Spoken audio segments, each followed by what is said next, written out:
Hello students. तो आज हम सीबीएसई के कुछ इम्पॉर्टेंट टॉपिक्स के बारे में बात करने वाले हैं और आज हम बात करेंगे पार्ट ए के बारे में जो हमारे टोटल 50 मार्क्स का रहेगा। तो स्टार्ट करते हैं हम अपने इम्पॉर्टेंट क्वेश्चन से। पहले आता है हमारा chapter number 1, nature and significance of management. तो ये हमारा मोस्टली 5 नंबर का रहेगा, जिसमें से 2 हमारे एमसीक्यू रहने के चांसेस हैं और एक हमारा 3 मार्क्स का क्वेश्चन रहने का चांस है। तो बेटा मोस्ट इंपॉर्टेंट टॉपिक्स जो हमारे इस चैप्टर से रहेंगे, फर्स्ट है हमारा फीचर्स ऑफ मैनेजमेंट। यहाँ से हमारे एमसीक्यू आने का चांसेस रहेगा, जिसमें आपको एक केस स्टडी दे दिया जाएगा और आपको आइडेंटिफाई करना होगा कि कौन से फीचर के बारे में हमारी इस केस स्टडी में बात की जा रही है। फिर आता है हमारा levels of management. Levels of management या फिर हमारा सेकेंड टॉपिक हो सकता है नेचर। नेचर में आता है हमारा management is a science, art और प्रोफेशन। तो इन दोनों में से कोई भी एक क्वेश्चन आपसे पूछा जा सकता है। ये भी हमारा 3 मार्क्स में भी आ सकता है या 1 नंबर में भी हो सकता है। और थर्ड हमारा जो मोस्ट इंपॉर्टेंट टॉपिक है जो 100% आपका पेपर में रहेगा, that is coordination. Coordination is the essence of management. ये किसी भी तरीके से आ सकता है।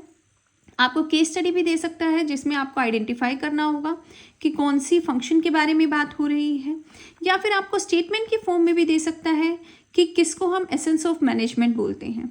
और मेजरली आपसे कोऑर्डिनेशन की इम्पॉर्टेंस पूछी जाती है। तो आपको इस चैप्टर से एक तो फीचर्स ऑफ मैनेजमेंट बहुत अच्छे से कर लेना है, क्योंकि इसकी वेटेज 5 नंबर की है। तो मोस्ट प्रोबेबली आपका क्वेश्चन जो है वो कोऑर्डिनेशन से होगा, 3 या 4 नंबर में, 3 नंबर में मेनली। और लेवल्स ऑफ मैनेजमेंट, नेचर और फीचर से आपको एमसीक्यू का क्वेश्चन मिल सकता है। अब हम बात करते हैं अपनी चैप्टर नंबर 2 की, that is principles and techniques of management. ये चैप्टर आपका 6 मार्क्स का रहेगा। प्रीवियस ईयर में हमने ये भी देखा है कि एक 6 नंबर का क्वेश्चन या तो टेक्निक्स या फिर प्रिंसिपल से भी आ जाता है। और अगर 6 मार्क्स का यहाँ से नहीं आता है तो आपको 3 मार्क्स में मिल जाएगा, 4 मार्क्स में मिल जाएगा और एमसीक्यूज आपको यहाँ से मिल सकते हैं। तो आपको सीधा पहले 14 प्रिंसिपल्स ऑफ हेनरी फेयोल करने हैं। उसके बाद हमारे 4 प्रिंसिपल्स हैं एफडब्ल्यू टेलर्स की और टेक्निक्स हैं हमारी एफडब्ल्यू टेलर की, हमें वो करनी है। तो क्वेश्चन आपका यहाँ से इक्वली तीनों जो हमारे टॉपिक्स हैं वो बहुत इंपॉर्टेंट है और कोई इसमें हमारी श्योरिटी नहीं है कि किस में से आएगा। 14 प्रिंसिपल भी वो आपको दे सकता है, प्रिंसिपल्स ऑफ एफडब्ल्यू टेलर भी दे सकता है और टेक्निक्स ऑफ एफडब्ल्यू टेलर भी आ सकती है।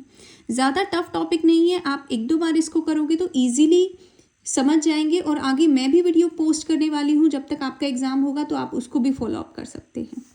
अब बात करते हैं हम अपने चैप्टर नंबर 3 की, दैट इज बिजनेस इन्वायरमेंट।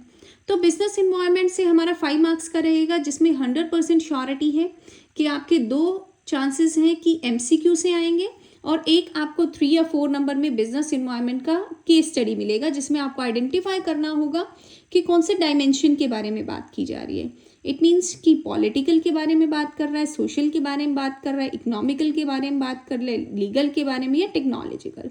आपको आइडेंटिफाई करना है कि कौन से डायमेंशन के बारे में बात हो रही है। एक ये क्वेश्चन मिलेगा, या फिर अगर आपकी किस्मत बहुत अच्छी है तो आपको स्ट्रेट फॉरवर्ड क्वेश्चन मिल सकता है कि बिजनेस एनवायरनमेंट की इम्पॉर्टेंस आपको दे देगा कि इन इम्पॉर्टेंस को आप एक्सप्लेन करिए, या फिर सीधा क्वेश्चन आपको मिल सकता है कि बिजनेस एनवायरनमेंट की इम्पॉर्टेंस एक्सप्लेन करिए, बेनिफिट एक्सप्लेन करिए। तो यहाँ से 99% आपको यही 2 क्वेश्चन मिलेंगे। अगर इनमें से ऊपर वाला जो इम्पॉर्टेंस है ये एमसीक्यू में रहा तो नीचे वाला केस स्टडी में रहेगा 4 मार्क्स में, और अगर नीचे वाला एमसीक्यू में रहा तो ऊपर वाला आपका 4 मार्क्स में आ जाएगा। अब हम बात करते हैं चैप्टर नंबर 4 की, प्लानिंग। प्लानिंग आपका काफ़ी बड़ा चैप्टर है और इसकी वेटेज है ऑलमोस्ट 7 to 8 मार्क्स का आपको पेपर में मिलता है प्लानिंग का। तो यहाँ से हमारे 3 इंपॉर्टेंट टॉपिक्स है। 1 इज लिमिटेशन। लिमिटेशन का मोस्टली हमारा क्वेश्चन हर बार रिपीट होता है प्लानिंग का, जिसमें आपको लिमिटेशंस दी होती हैं, जैसे planning creates rigidity, you have to explain that limitation of planning. फिर आता है हमारा प्रोसेस ऑफ प्लानिंग। पहले बहुत बार रिपीट हो चुका है प्लानिंग का प्रोसेस, तो इम्पॉर्टेंट बहुत है बट चांसेस थोड़ा कम है। Next is types of plan. Types of plan में हमारे बहुत सारे प्लान्स हैं, जैसे कि आपने देखा है बजट है, प्रोग्राम है, पॉलिसीज़ हैं, ऑब्जेक्टिव्स हैं, तो आपको वो बहुत अच्छे से कर लेना है। एज सैम्पल पेपर में हमारा टाइप्स ऑफ प्लान से क्वेश्चन था, तो इस बार थोड़े से चांसेस माने जा रहे हैं कि टाइप्स ऑफ प्लान से ही हमारा क्वेश्चन आ सकता है। ठीक है। अब नेक्स्ट हम करते हैं chapter number 5, that is organizing. और ऑर्गेनाइजिंग भी मेजरली हमारा 7 to 8 मार्क्स का रहता है, जिसमें कभी कभी 3 मार्क्स में ऑर्गेनाइजिंग का प्रोसेस स्ट्रेट फॉरवर्ड नहीं पूछा जाता, एक केस स्टडी दिया जाता है जिसमें उसके चारों स्टेप्स आते हैं। तो you have to identify the organizing process और आपको उसको एक्सप्लेन कर देना होता है। बहुत बार रिपीट होने वाला क्वेश्चन 6 मार्क्स में, दैट इज ऑर्गेनाइजेशन स्ट्रक्चर के टाइप, फंक्शनल एंड डिविजनल, कि फंक्शनल कौन सा है, डिविजनल कौन सा है। यहाँ से आपको ऑप्शन मिलने के भी चांसेस होते हैं, फंक्शनल, डिविजनल या फॉर्मल, इनफॉर्मल में।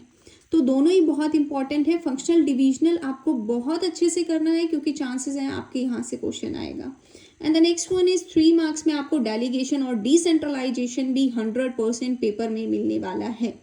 तो डेलीगेशन और डिसेंट्रलाइजेशन को भी आप बिल्कुल मत छोड़ना, यहाँ से भी आपको क्वेश्चन मिलेगा। एमसीक्यू में भी मिल सकता है और 3 मार्क्स में भी मिल सकता है। फंक्शनल डिविजनल के आने के 6 मार्क्स में चांसेस हैं। फॉर्मल, इनफॉर्मल और ऑर्गेनाइजिंग प्रोसेस को आप बहुत अच्छे से करके जाना। यहाँ के कंपैरेटिवली इन दोनों टॉपिक्स के बीच वाले टॉपिक्स के आने में थोड़े से कम चांसेस हैं, बीच वाले ज़्यादा आने के चांसेस हैं। अब हम स्टार्ट करते हैं। नेक्स्ट आता है हमारा chapter number 6, that is staffing. तो स्टाफिंग के हमारे 3 मेन पॉइंट्स हैं। पहला है रिक्रूटमेंट चैप्टर। रिक्रूटमेंट चैप्टर में हमारे 2 तरीके के सोर्सेज हैं, इंटरनल सोर्सेज और एक्सटर्नल सोर्सेज। तो आपको एक केस स्टडी मिलेगी जिसमें आपको आइडेंटिफाई करना है कि इंटरनल है या एक्सटर्नल है, फिर एक्सटर्नल या इंटरनल के किस बारे में बात की। तो रिक्रूटमेंट के सोर्सेज आप अच्छे से करके जाइएगा, जिसमें आप आइडेंटिफाई करना कि इंटरनल है, एक्सटर्नल है या एक्सटर्नल के कौन से पार्ट्स हैं। नेक्स्ट आता है हमारा सिलेक्शन। सिलेक्शन का प्रोसेस बहुत बार रिपीट हो चुका है, बट इस बार चांसेस में आने के है टेस्ट ऑफ सिलेक्शन प्रोसेस। तो हमारे 4 तरीके के टेस्ट होते हैं, इंटेलिजेंस टेस्ट है, एप्टीट्यूड टेस्ट है, एटीट्यूड टेस्ट है, पर्सनालिटी टेस्ट है। तो आप वो 4 तरीके के टेस्ट को बहुत अच्छे से करके जाइएगा। उन टेस्ट से क्वेश्चन आने के चांसेस हैं, या फिर आपका एमसीक्यू तो वहाँ से मिलेगा ही मिलेगा। नेक्स्ट आता है ट्रेनिंग। 100% चांसेस हैं ट्रेनिंग के मेथड से क्वेश्चन आने के। केस स्टडी आपको मिल जाएगी जिसमें आपको आइडेंटिफाई करना होगा कि ये on the job training method है या of the job training method है, और अगर ये of the job training method है तो उसका कौन सा पार्ट के बारे में बात की जा रही है। तो 100% है कि ट्रेनिंग से क्वेश्चन आपका रहेगा ही रहेगा। मोस्टली 6 नंबर का क्वेश्चन यहाँ से आ जाता है, जिसमें से ट्रेनिंग से और डेवलपमेंट से 1 क्वेश्चन रहेगा। सिलेक्शन से आने के और ज़्यादा चांसेस हैं, और रिक्रूटमेंट से थोड़े कम चांसेस हैं, बट पता नहीं कहाँ से आ जाए। तो रिक्रूटमेंट के सोर्सेज को भी आपको बहुत अच्छे से करके जाना है। नेक्स्ट आता है हमारा chapter number 8, that is directing. तो डायरेक्टिंग में 8 मार्क्स का आने का यहाँ से पूरा चांस है, जहाँ से हमें पता है कि ऑलमोस्ट 6 मार्क्स का हमारा यहाँ से कम्युनिकेशन के बैरियर से क्वेश्चन आता है। तो कम्युनिकेशन के जो बैरियर हैं, these are the most important topics of our directing chapter. Next is leadership, जहाँ से 3 नंबर का आता है, और वो भी हमें साफ साफ पता है कि टाइप्स ऑफ लीडरशिप से रहेगा, whether it is autocratic, democratic, वो पार्टिसिपेटिव। तो लीडरशिप के टाइप से हम क्वेश्चन करेंगे जो 3 मार्क्स में आ सकता है। And the next one is motivation. तो मोटिवेशन की मैस्लो नीड हायरार्की थ्योरी में भी वहाँ से आपको कोई ना कोई एमसीक्यू पूछ लिया जाए छोटा मोटा। और फाइनेंशियल और नॉन फाइनेंशियल इंसेंटिव्स को आपको बहुत अच्छे से करके जाना है, क्योंकि प्रीवियस ईयर आपका ये आया था, तो मे भी यहाँ से कुछ ना कुछ आपसे पूछा जा सकता है। और वैसे भी 8 मार्क्स की वेटेज डायरेक्टिंग चैप्टर से है, तो इसको बहुत अच्छे से आपको करना है। And the last one is controlling, जो बहुत छोटा चैप्टर है और 6 मार्क्स या फिर 8 मार्क्स का हमारा इस चैप्टर से रहेगा। तो कंट्रोलिंग में सिर्फ 3 ही चीज़ हैं। फर्स्ट वन इज प्रोसेस, और प्रोसेस आपको केस स्टडी में रहता है, जहाँ में आपको आइडेंटिफाई करना है। बहुत बार बच्चे कंफ्यूज हो जाते हैं कि यहाँ पे कंट्रोलिंग की बात होती है या प्लानिंग की बात हो रही है। इस केस स्टडी में हम कंफ्यूज हो जाते हैं।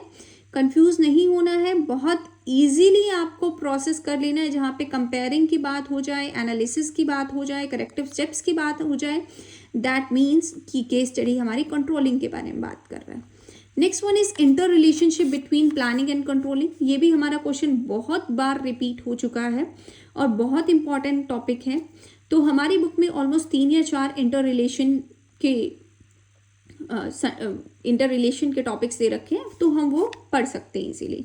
और उसके बाद एक बहुत छोटा सा टॉपिक आता है क्रिटिकल पॉइंट कंट्रोल और मैनेजमेंट बाय एक्सेप्शन, जो आपका प्रोसेस का ही पार्ट है, बट कई बार आपको एक्सप्लेन करने को बोल देता है कि क्रिटिकल पॉइंट कंट्रोल क्या होता है या मैनेजमेंट बाय एक्सेप्शन क्या होता है, या फिर आपको MCQ दे देता है कि आपको आइडेंटिफाई करना है whether they are talking about critical point control और मैनेजमेंट बाय एक्सेप्शन, तो आपको आइडेंटिफाई करना है। अब हमारा पार्ट ए जो 50 मार्क्स का है उसकी वेटेज यही रहेगी। ये हमारे टोटल 8 चैप्टर्स हैं जो यहाँ से आते हैं। तो पार्ट बी के बारे में हम नेक्स्ट वीडियो में डिस्कस करेंगे। Thank you.